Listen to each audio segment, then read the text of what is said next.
सामान्य रूप से जेएनयूआईएम योजना के तहत केंद्र सरकार के संसाधन से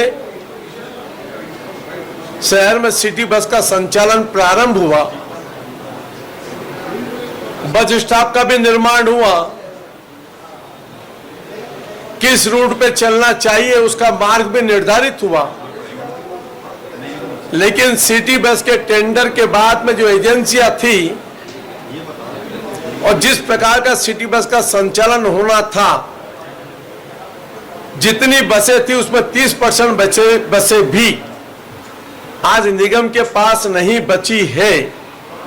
तो कहीं न कहीं जाकर के जिन अधिकारियों को और जिनको इनको संचालन करना था, उन्होंने इन सरकारी योजनाओं पर गंभीरतापूर्वक आम जनता को राहत देने के बारे में जिस प्रकार की मॉनिटरिंग चाहिए थी, उसकी कमी होने के कारण आज धीरे धीरे हमारी सिटी बसें कोलैप्स होना चालू हो गई है।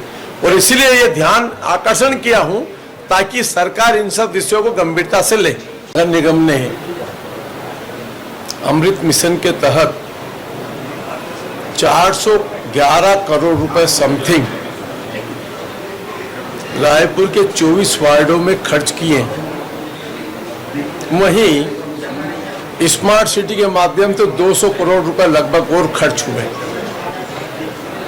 लगभग 650 करोड़ से ज्यादा पैसा खर्च होने के बाद भी 70 वार्डों में अभी तक समुचित व्यवस्था पानी पहुंचने की नहीं हो पाई।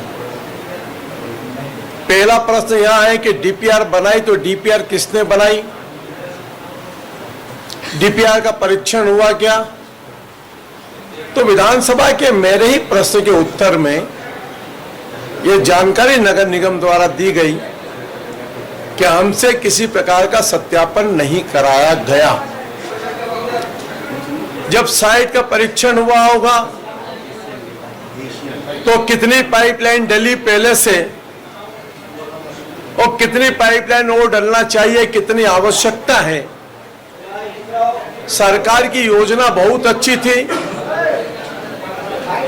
जन जन तक पानी पहुंचाने के लिए जल आवर्धन योजना लेकर के आई थे, लेकिन नगर निगम में बैठे हुए उस समय के तत्कालीन महापौर और उनकी पूरी टीम, यही नहीं वहां के वरिष्ठ अधिकारियों ने इस बात को गंभीरता से नहीं लिया और ओवरलैपिंग पूरे रायपुर नगर निगम के कई क्षेत्रों में हुई। जहां पहले से पाइपलाइन बिछी हुई थी, उस पाइपलाइन को दबा दिया और उसके ऊपर पाइपलाइन डाल दी।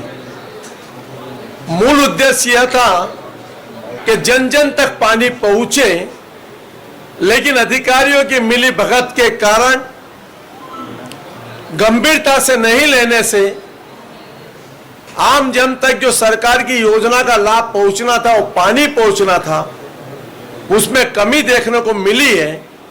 और यही विषय आज मैंने माननीय मोतीलाल जी के प्रश्न के अंदर मैंने सरकार के ध्यान में लेकर के आया हूं कि आपने पैसा देने के बाद में भी नीचे स्तर तक ये अधिकारी इसको इम्प्लीमेंट नहीं कर पाए। इसका परीक्षण कराना चाहिए और जो दोषी है उनके खिलाफ में कार्रवाई करना चाहिए।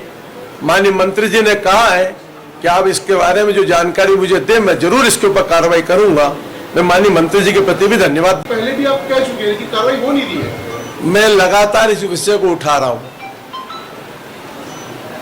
मैंने तो पूर्व सरकार को भी कई बार चुनौती दे चुका इन सब चीजों पर।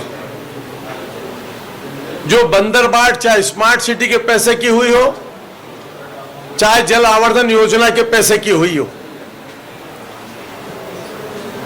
राजधानी रायपुर है और राजधानी रायपुर होने के बाद में यहाँ पूरी सरकार, पूरे प्रशासनिक अधिकारी रहते हैं और उनकी नाक के नीचे अगर अधिकारी लोग इस प्रकार के कार्य कर रहे हैं तो ऐसे दोषी अधिकारी के खिलाफ मैंने कार्रवाई की मांग की है और मुझे पूर्ण उम्मीद है कि उस पर कार्रवाई करेंगे। लेटेस्ट न्यूज के लिए सब्सक्राइब करें और न्यूज अपडेट्स के लिए बेल आइकन पर क्लिक करें।